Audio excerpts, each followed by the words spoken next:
Welcome to AI ConvoCast, where we bring you the latest in AI and tech innovation. Quick housekeeping. Check out the affiliate links in our description. Using them supports the show, and please don't forget to rate, review, and share if you like what you hear. Let's jump right in. Today, we will be covering the latest updates on Elon Musk's xAI and its controversial new chatbot features, Nvidia's move to resume AI chip sales to China, and a major copyright lawsuit involving Disney, NBC Universal, and the AI image generator Midjourney. Starting with xAI, Elon Musk's artificial intelligence company just rolled out some bold new additions to its Grok chatbot. The update introduces two new companions, Ani, which is a sexualized anime-style bot, and Bad Rudy, a red panda character that uses vulgar language unless you specifically opt out. What's raising eyebrows is that Annie is accessible even when the app is in what's supposed to be kids mode. This has sparked concern from parents and child safety advocates. Critics argue that allowing a sexualized character in a children's setting could expose kids to inappropriate content and potentially foster unhealthy emotional attachments to AI personas. Bad Rudy isn't exactly helping the situation either. The Red Panda bot is intentionally designed to use explicit language unless its settings are manually changed.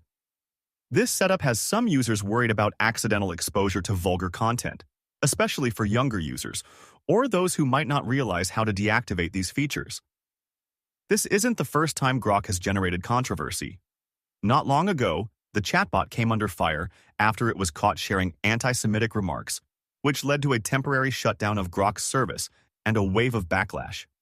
Despite these incidents, xAI just landed a major $200 million contract with the U.S. Department of Defense.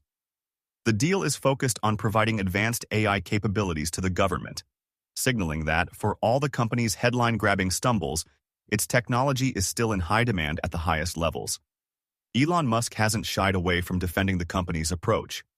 In a recent statement, he emphasized that Grok is designed to push boundaries and spark important conversations, though he did not address the specifics of parental controls or content filtering in the app. Moving on to Nvidia, the chipmaker is making big waves this week after announcing plans to resume sales of its H20 AI chips to China.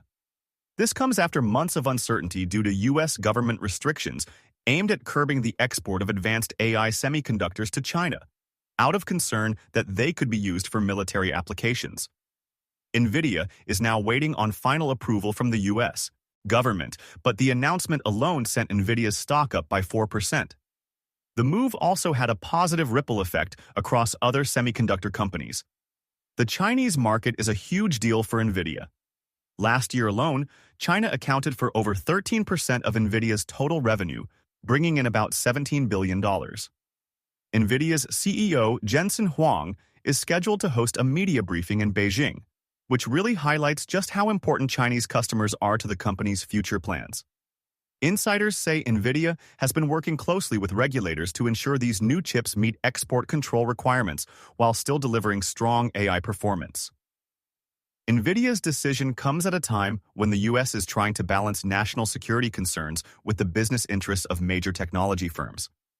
Some industry analysts point out that these new chips are specifically designed to comply with export restrictions, offering slightly reduced capabilities compared to Nvidia's flagship models, but still packing enough power to keep Chinese AI developers interested. There's also been some interesting commentary from Howard Lutnick, CEO of Cantor Fitzgerald, who suggested that the easing of export restrictions could be linked to broader trade negotiations between the U.S. and China. While the U.S. government hasn't confirmed this, it adds another layer to the ongoing conversation about how technology, trade, and international politics are becoming more intertwined. Switching gears to legal news, Disney and NBC Universal are joining forces in a high-profile copyright lawsuit against the AI image generator Midjourney. Filed just this week, the lawsuit accuses Midjourney of training its AI on vast numbers of copyrighted images from Disney and NBC Universal without any sort of license or permission. The studios are calling Midjourney's actions a bottomless pit of plagiarism and say this kind of unlicensed use threatens the entire incentive structure behind U.S. copyright law.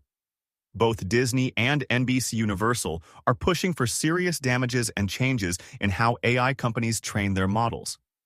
They argue that if AI models are allowed to scrape copyrighted material without consequence, it could undermine the creative industries that rely on intellectual property protections. Midjourney hasn't issued a formal response yet, but the lawsuit is being watched closely by artists, tech companies, and legal experts alike. The outcome could set major precedents for how AI companies operate and how creative content is protected in the age of generative AI. Legal experts note that this case could be a turning point for AI content regulation in the United States. If the courts side with the studios, it could force AI models to change how they source their training data, potentially requiring new kinds of licenses or even new business models for AI startups. On the flip side, if Midjourney prevails, it could make it easier for AI companies to use copyrighted material in developing their products. These developments are all happening against a backdrop of rapid innovation and ongoing debates about the best ways to balance creativity, safety, and commercial interests as AI technology keeps moving forward. Thank you for listening to AI Convo Cast. Please don't forget to rate, review, and share if you like what you hear. Thanks and hope to see you again next time.